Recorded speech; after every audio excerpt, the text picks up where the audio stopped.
Edgar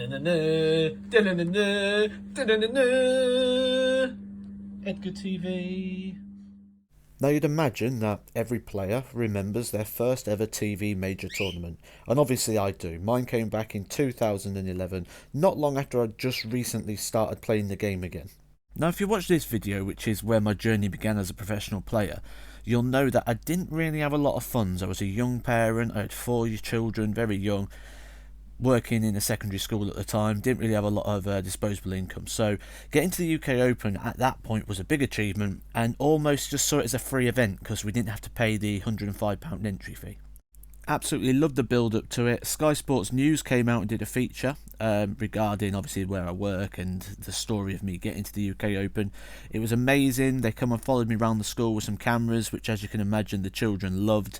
They came over to the pub as well and sort of got some footage of me and Kevin Painter having a practice and had a bit of an interview there. So it was a really nice build up, and it really felt special for me going into this, which is nice on your first time. And that's all it was, really, just excitement and anticipation in a good way. I knew I was playing on the Thursday night. I knew it was probably going to be against Nigel Haden, who was a bit of a local hero for us in our area, but I'll get to that in a bit. Now, I've watched the UK Open on TV, obviously, for many years, because I was a big darts fan. Many years before I eventually went there. There's certain places that I said I'd never go to as a fan. The UK Open was one, the World Championship was another, because I said I'm going to play in them events one day, so I don't want to go there as a fan and then return back as a player. So they was places that I always envisioned going as a player first. This was one for me, the Reebok Stadium, and going in there it just felt so different. I mean, it looks a lot bigger on the TV than the room actually was, for starters. Now, I didn't have a clue what I was doing, where I was going. I walked into the main room to have a little look round there. I knew I was on board 5, which was just to the right hand side of the entrance way there. I went and had a look at the board, and then security came and got me and said, you can't be down here, you need to go upstairs, and sort of showed me over to where the stairs was and where the lift was, so I could make my choice which way I was going. And I get in the lift, and there's Wayne Mardle, which, as I said, big darts fan all the time. And there I am, stood in a lift, about to play in the UK Open with Wayne Mardle, going up to the practice room. Bit daunting now, it's the realism starting to kick in about what's going on and what's about to happen, and at the same time, a strange sort of era of excitement too. Now, I spent a lot of time playing Super League in Warwickshire, which is mostly Coventry-based stuff, so I knew a couple of the players, one of them being Steve Hine, so I instantly went over to Steve, and he was sort of like my almost like a comfort blanket, so to speak, in the room. Once it all started and everything, I got this practice board here, which is probably why I got this photo off of Sky Sports. I was right on the end board because I was literally looking over the balcony, taking it all in the same way I did every the UK Open as a fan. And it was quite hard to actually sort of get focused on the game and think, right, I've got to come out here to win. It was just all an enjoyment at that point. Now, I mentioned I was going to play Nigel Haden, which at the time in 2011, especially in our local area and in around the Midlands and Warwickshire, Nigel Haden won everything. And I mean everything. So he really was the man to beat. And I got a nice 4-2 victory, I believe it was, in this game. Which for me, this was a big win, as you can see here. It got me a win at the UK Open, which was an amazing achievement.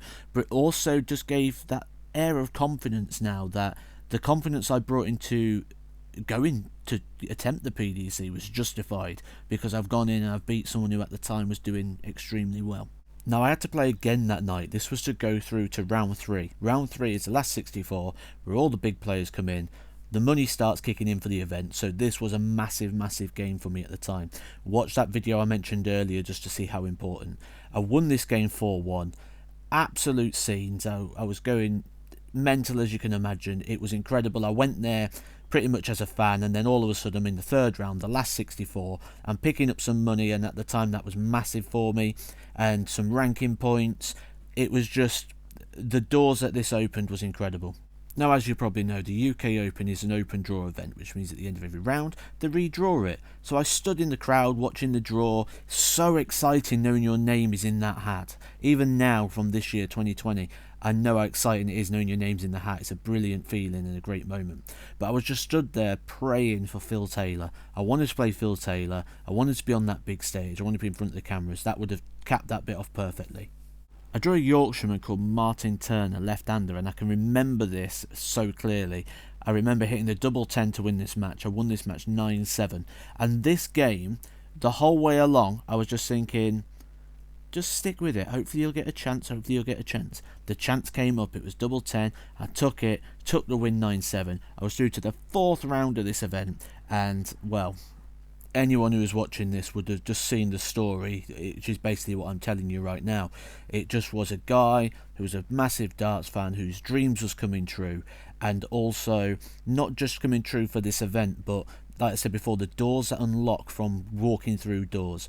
And what we got here was guaranteed 4th round money, which meant that I could now afford to do the majority of the rest of the 2011 season on the Pro Tour. So this really was the moment I realised that this was actually happening for me. We watched the draw again. I drew Andy Bolton. We went back to the hotel. We ordered a takeaway, and I remember just sitting there. My brother was there and Jeff was there, and we was just sitting having this takeaway. And I didn't really eat much of it because I was just like, is this real? Is this really happening? It was just a surreal feeling, surreal moment. Everything that I wanted the event to be was coming true. Now, there is a thing where you say you get too much too soon, and I think that really happened for me this weekend. You go into the practice room, there's less boards, there's less people up there, the atmosphere's quieter, it's more tense. You look out over the balcony, there's now only 4 boards rather than 8. There's more people gathering around certain sections, the atmosphere, everything about the whole thing had changed. I was first on, so it meant I was on the walk-on group because all 4 boards walk on at the same time. So I'm stood backstage. I'm in a line of 4 people. We've got Paul Nicholson, Gary Anderson, Wes Newton, all the top players at the time. And I'm stood there, just this guy who's just picked his darts back up about 8 months ago. And it just felt... You feel a bit lost in that when you've not got that experience at that point. I remember I went down, I think it was 9-5 to Andy Bolton. Struggled a little bit in areas I didn't really feel too comfortable throughout the entire game. But strangely, there was an element of calm regarding this because I knew that the dream wasn't over, that the dream was just beginning for me. And like I said, I was a massive darts fan growing up, so, way, free tickets to the evening session. So I went and got my wristband and watched the darts for the evening, sat in the crowd.